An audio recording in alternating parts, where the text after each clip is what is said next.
Welcome, everyone. I am Autumn Shook. I'm the Inspection Manager for the Kansas Department of Agriculture's Food Safety Program. Thank you for joining our fourth monthly webinar, and where today we're going to be speaking about managerial control. I'm going to get through some quick housekeeping points. So all participant microphones will be muted throughout the webinar. We encourage you to type some questions in the Q&A so that way we can answer them as you think of them throughout the webinar. The regulatory considerations covered today are only applicable to Kansas. Today's session is going to be recorded and posted online, so be aware of that. After this session, you're going to receive an email with a link to the recording and the resource materials that we refer to. The email is also going to contain a link to a survey. That survey will give you an opportunity to give your ideas for us to consider for future outreach. We have three speakers today presenting. This team is based out of the Wichita area. We have James, Gabby, and Cordell. We hope you learned something new today, so let's get started. Hello, my name is James Hughes. I'm a food safety inspector in the South Central area, and together with my fellow inspectors, Gabriella Garrett and Cordell Neely, also from the South Central area, we're excited today to talk to you about what food service managers need to know about an important aspect of food safety culture called active managerial control, or AMC for short. When we visit food establishments that are struggling with inspections, have had multiple food safety complaints, or are struggling starting a food business, and we ask the operators, tell me about your food safety systems, we often get a blank stare or a confused look. Having food safety systems and practices built into your routine operations will help you provide safe, quality food and the confidence to address any food safety issues that may arise. Today, we'll explore active managerial control, what it means and why it's important.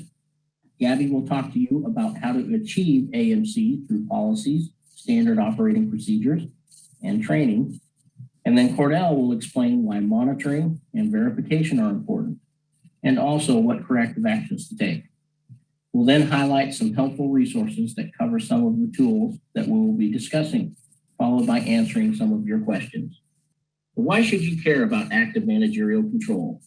The U.S. Centers for Disease Control, or CDC, estimates 48 million people get sick each year from foodborne illness, with 128,000 being hospitalized and 3,000 deaths.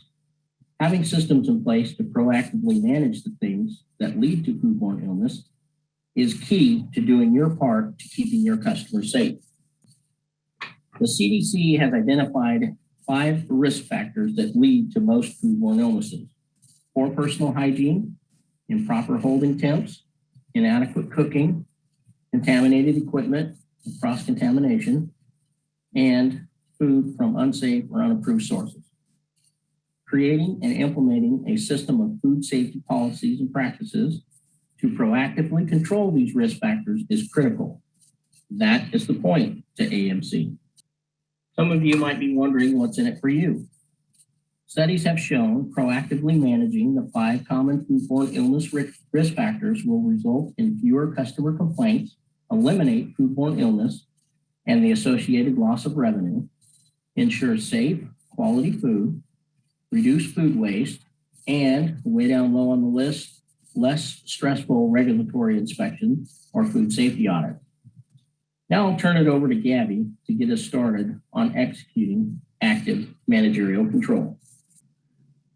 Rather than just reacting with surprise to whatever comes up, a proactive manager, one who has active managerial control, is alert and prepared to respond to the different situations that arise in a food establishment.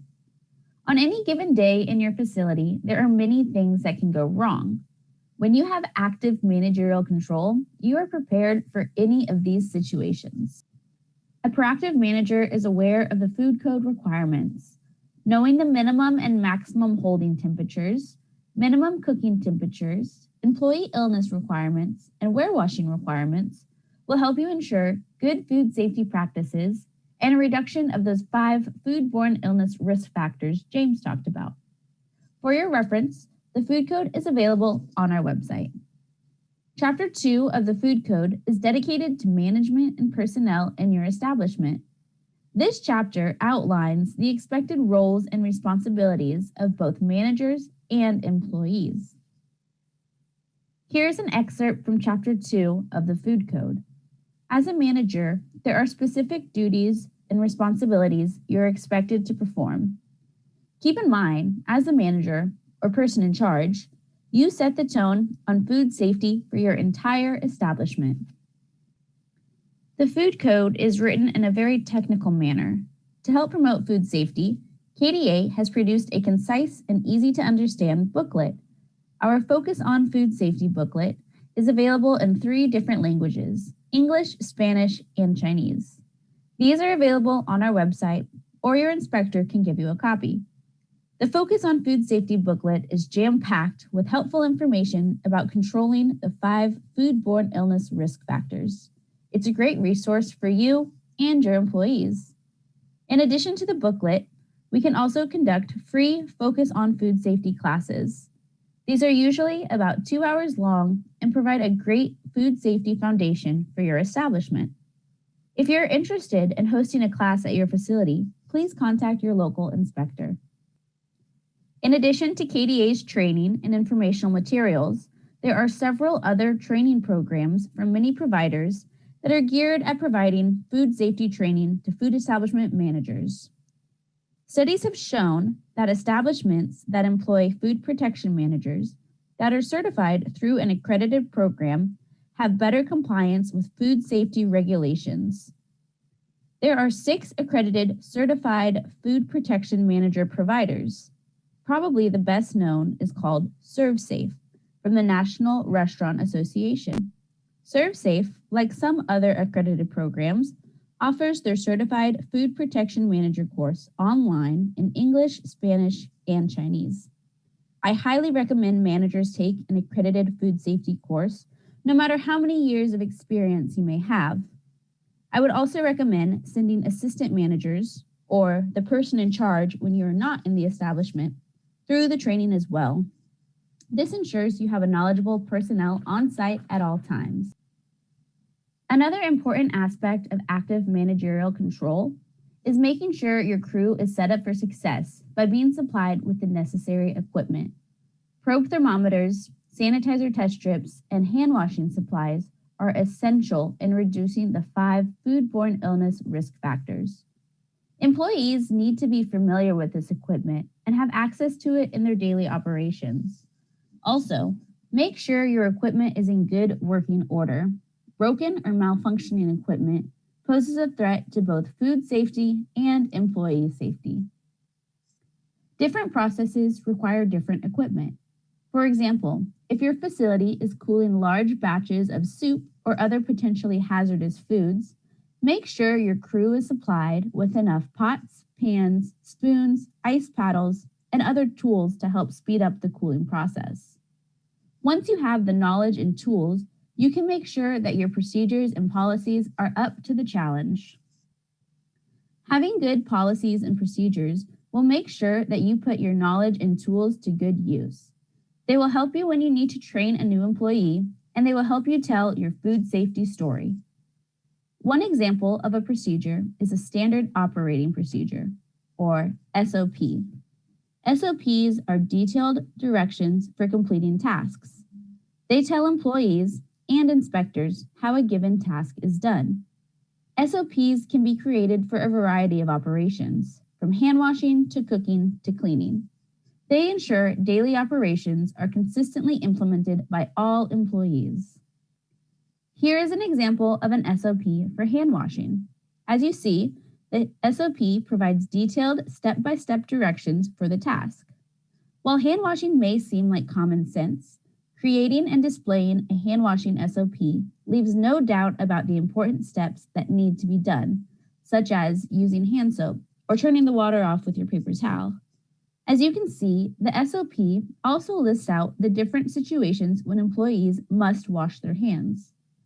SOPs are great for creating clear-cut expectations and directions for staff to follow, and they will help you to build the right habits so that the proper procedures happen on autopilot.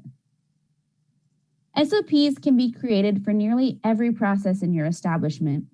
Day-to-day operations, complex processes, and specific pieces of equipment like slicers or thermalizers would all benefit from having written SOPs. These SOPs are great resources for training new employees, as well as refreshing on procedures with more experienced employees. Ask yourself, what type of SOPs would your facility benefit from? Is there a piece of equipment that is hard to use and clean? Is there a complex process like cooling or reheating that's being performed? Important process steps can also be added to recipe cards or job aids to reinforce the importance of that step. For example, a job aid listing the steps for making a menu item might start with step 1. Wash your hands using the hand washing SOP. Similar to SOPs, written policies are great resources to ensure compliance across your establishment. Policies create clear expectations for your employees. Remember, your employees are watching you, so role model these good behaviors. Because the spread of norovirus, which is the leading cause of foodborne illness, is related to food employee practices, you need to have an employee illness policy. Employee illness policies must restrict employees from working with food or clean utensils, or even exclude them from the establishment if they have certain conditions or symptoms. Make sure your employee illness policy lists out each of these symptoms, as they could be a symptom of a foodborne illness. If anyone has had any of the symptoms listed, it is important that they stay home until at least 24 hours after symptoms have stopped. Because the exclusion and restriction requirements are complex, I recommend reviewing the FDA's Employee Health and Personal Hygiene Handbook. A link will be provided in the resources emailed after this webinar. Each employee plays a major role in reducing foodborne illness. Foodborne illness is an illness that can be passed from employees through food. Familiarize yourself with the big 6: Salmonella typhi, Shigella, Shiga toxin-producing E. coli, norovirus, and hepatitis A. Because of the threat these illnesses pose to food safety, employees are required to report any diagnosis to the person in charge.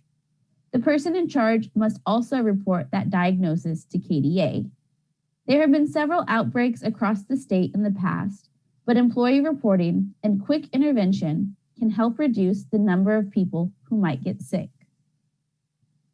Creating SOPs and policies are great tools for training your staff. Having a well-trained staff is vital to promoting food safety and reducing those 5 common foodborne illness risk factors. Training your food employees starts on day 1. A thorough introduction to food safety, the food code, and your establishment's policies and procedures sets the tone for good food safety culture in your establishment. Explaining the why and the how of processes, such as rapid cooling, can help your employees perform the action. Training can be targeted to the functions the employee will perform, but needs to cover anything they might be asked to do. Employee hygiene, like hand washing, no bare hand contact with ready-to-eat food, and symptom reporting are critical for all food employees. We learn every day. Cordell is going to talk in a minute about monitoring processes. You should always be monitoring your staff. Are they having a hard time grasping a topic? Are they missing the rapid cooling time frame? Are they using their food thermometers and washing their hands when they should? You don't know if you aren't monitoring. When you are monitoring, notice what they struggle with. Revisit those topics or tasks. Also, having periodic meetings and including food safety on the agenda provides a nice refresher for the whole crew. We learn in different ways. Utilize the resources on our website. We have several handouts geared towards visual learners. Sometimes using pictures to explain difficult topics helps to get your point across. Also, post SOPs around the facility to provide additional guidance for your staff. If they have any questions or think they forgot a step, they may reference the poster. Here is a great example to show employees the temperature danger zone. Posting handouts like these are great quick references for all employees. Now, my colleague Cordell is going to speak about monitoring processes in your establishment. Thank you, Gabby. Proactive managers should implement monitoring and verification activities because they can assist the food establishment, making sure the proper controls are being implemented correctly. Monitoring activities use a variety of tools. Many of these tools involve producing and keeping records and being aware of the activities going on at all times. One of the most important tools you can have at your food establishment is the probe thermometer. You do not know what temperature your food is at if you don't check it. To get accurate measurements, your thermometers need to be checked for accuracy on a regular basis using an ice slurry. Accurate thermometers allow you to take accurate temperatures, which is essential for food safety. Proactive managers should implement monitoring and verification because they can assist a food establishment in preventing common risk factors for foodborne illness. Reviewing what James discussed earlier, the 5 foodborne illness risk factors are shown on this slide, and we'll now look at monitoring and verification activities for each one. Improper cooking is one of the most common risk factors. Making sure food is cooked to the required temperature practically eliminates the risk of foodborne illness in those foods. Keeping track of food temperatures ensures the food is adequately cooked and can also be used to find problems with processes. If a foodborne illness does occur, the documentation you provide may be able to show that your establishment wasn't the cause, or can help pinpoint a process failure. Improper holding temperatures are another common risk factor for foodborne illness. With cooking temperatures, you only need to make sure the food reaches a specific temperature once. However, when hot holding or cold holding, you should take multiple temperatures throughout the day. 2-hour intervals are usually adequate. Thick foods, like refried beans, should be stirred frequently to make sure the temperature is even throughout the container. Record the temperatures on a log and make sure they're available to review. You may be able to identify a cooler that's starting to fail and get repaired instead of having to replace it. You will also be able to prevent foodborne illnesses. In this photo, you can see the food in the walk-in cooler is measuring 49 degrees, which is too high. Unsafe food sources are another foodborne illness risk factor. You must only buy food from licensed food suppliers. If you have a family member selling food from their home, do not purchase for sale or use in your food establishment. They may not be preparing it safely.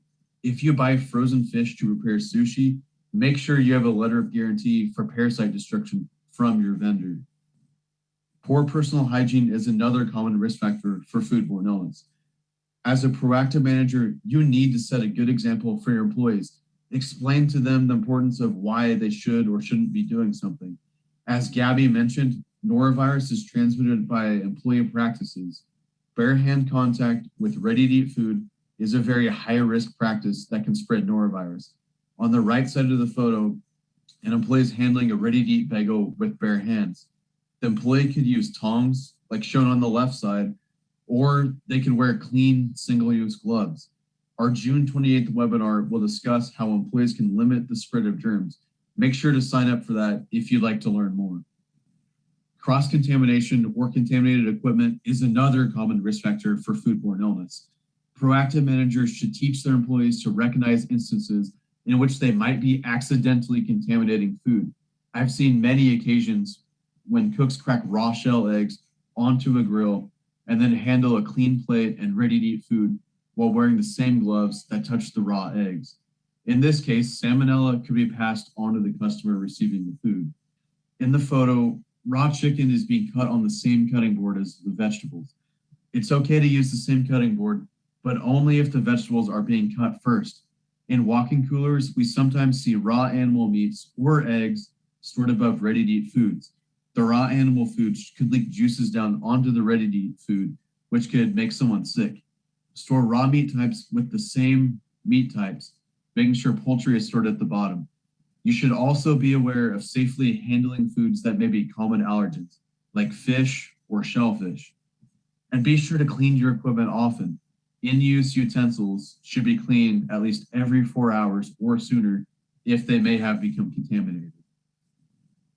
Daily self-inspection checklists are a great way to make sure your food establishment is staying compliant in multiple areas. It also helps develop good habits. Training employees to complete tasks on the daily self-inspection checklists better allows them to understand the importance of their roles at the food establishment. Give them feedback. Train them to be able to calibrate and correctly take food temperatures instead of leaving it locked up inside the manager's office. Checking the ambient air temperature of your freezers and cold holding units each day will immediately let you know if there may be a problem requiring your attention. Maintaining cooling logs will allow you to monitor the cooling process of your food. For more information about cooling, you can view our February webinar, which focused on cooling and reheating. Now, meat grinding logs are required for retail meat sellers and should be kept in case of a food recall, like an E. coli outbreak. One food safety tool that can be a useful part of implementing active managerial control is called HACCP, which stands for Hazard Analysis and Critical Control Points. The HACCP systems approach was created in the 1960s by NASA to keep food safe for their astronauts while they were in space. HACCP focuses on identifying hazards that might occur in food and applying control measures like cooking to eliminate those hazards. In food establishments, a HACCP plan is required for special processes such as curing meats, vacuum packaging, pickling, and in the acidification of sushi rice, to name a few. If your food establishment has a HACCP plan, make sure employees working with the processes covered by the HACCP plan understand its purpose and why it is important to follow it properly. Keep your pest control invoices. Doing so allows you to document a history of any pest problems over time in specific locations of your food establishment. Make sure your pest control operator is using an integrated pest management approach, including recommending any facility changes that may be needed to help control pest issues. If you do your own pest control, make sure the chemicals you use are approved for use in food establishments, which will be listed on the product's labels, and only use them according to the label directions. If you'd like to learn more about pest control in your food establishment, be sure to sign up for the May 24th webinar. An important part of active managerial control is making sure employees know how to fix any problems that come up. Formerly called corrective actions, these steps fix problems to prevent unsafe food from being served. They can be immediate corrections or long-term corrections. Immediate corrective actions are done on the spot, like throwing away contaminated food or washing hands. Immediate corrective actions should be planned out in advance so they can be quickly implemented. The Focus on Food Safety booklet has a list of appropriate immediate corrective actions for common situations. The KDA offers many guidance documents about food safety, including the logs and checklists we discussed. Inspectors can also answer your process questions at any time, not just during inspections.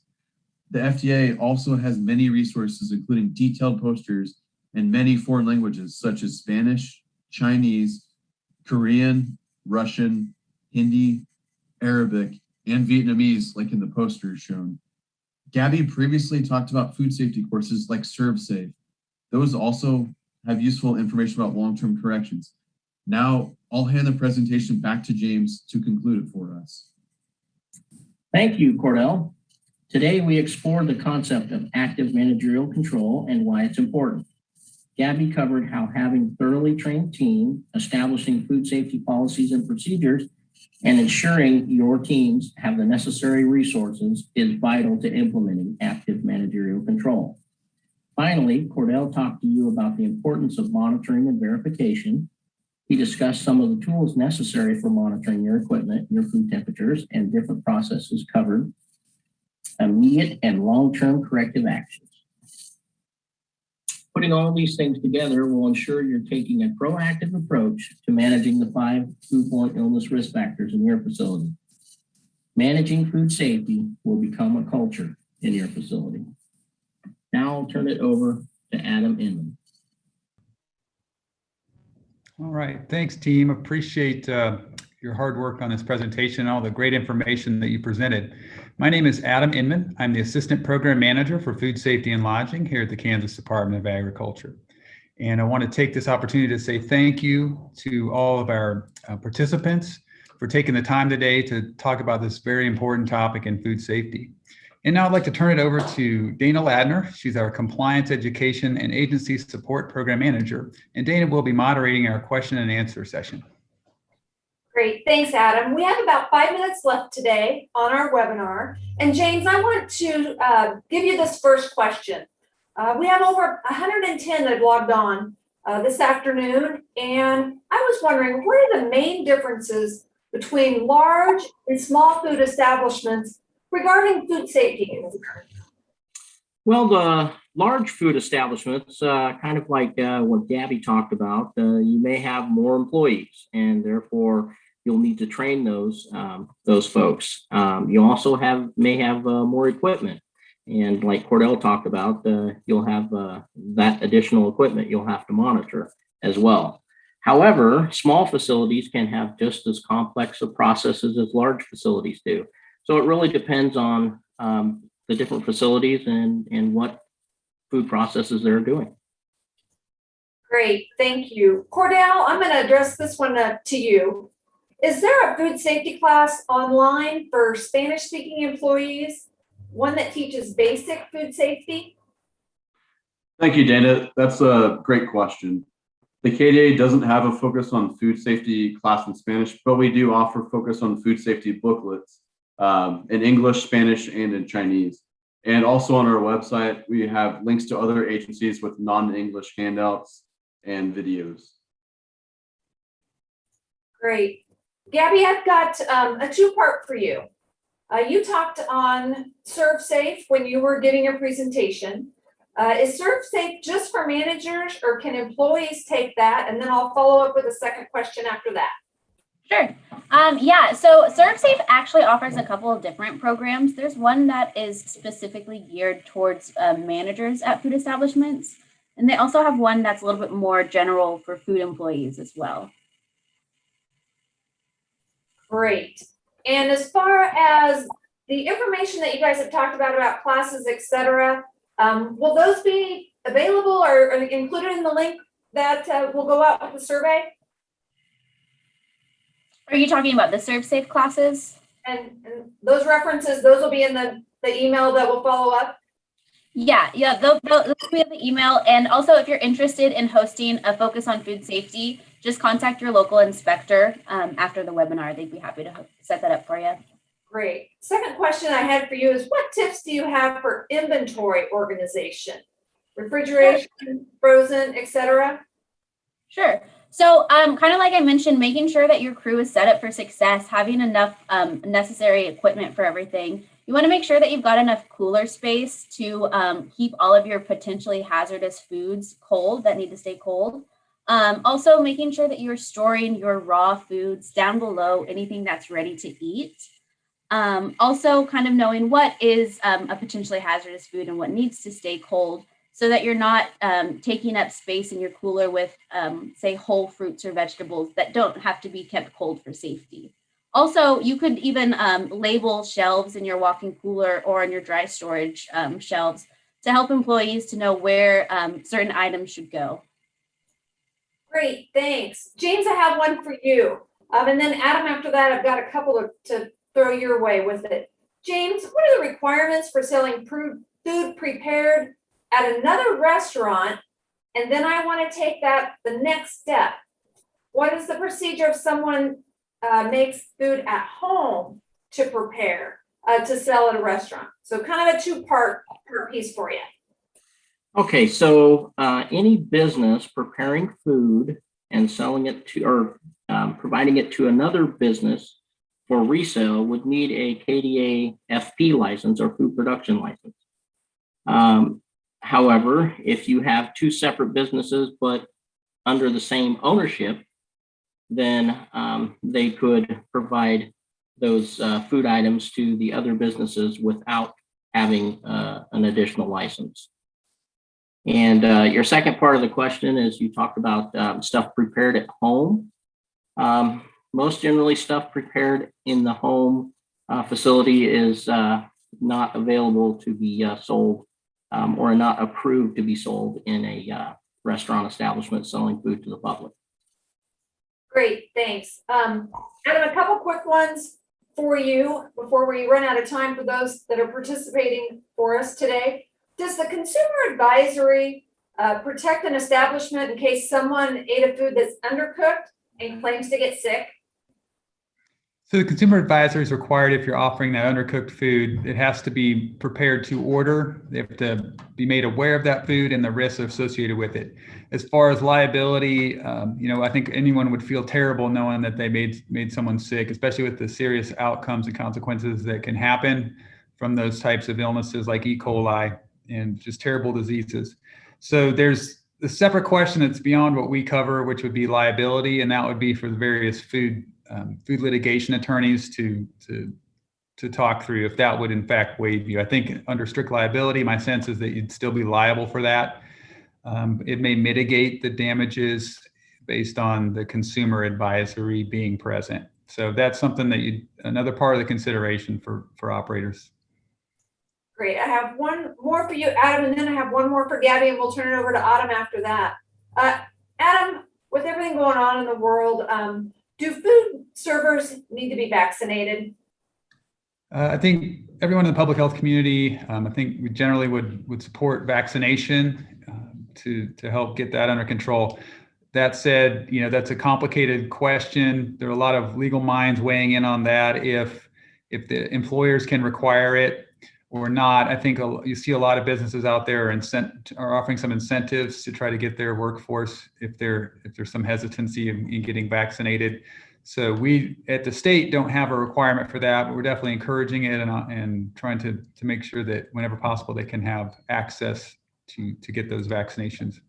I do want to follow up real quick on James's, just one point of clarification that we do have many licensees who have put separate facilities in their home, either at their residence, inside in the basement, or finished out a space or something like that. So if the facility is suitable and it's separate from personal use areas, we do have some licensees in the home. So that is a possibility that some folks can consider as well. Great. I actually know of a few of those myself. So thank you for that point of clarification. I really appreciate that. Gabby, one last question for you, and then we'll hand it over to Autumn. For a new business and for those with high turnover rates regarding its employees, is there a shorter, free ServSafe alternative for training employees? I'm not entirely sure if there is a one specifically from ServSafe, but our focus on food safety courses or focus on food safety classes, those are always free. They're about 2 hours long, and we'd be happy to come to your facility and host that for your staff whenever you have a new set of staff. And I'll just add on to that there are a variety of providers for particularly the employee level courses. So some of those are available online, 100% online. So definitely can do some research and see what fits you the best. K-State Extension also offers some training as well. So a lot of different factors. But as Gabby mentioned, we'd be happy to provide that focus on food safety training occasionally as our schedules allow. Well, great. Thanks, Adam, Gabby, the whole team, James Cordell. Great presentations, great questions from those that are participating. So Autumn, I'll turn it over to you. Next month, we're going to have a webinar covering dealing with pests in a food establishment. So look for your survey and register for that next webinar. Thanks for all the participation today. It was great having you aboard. So have a great day.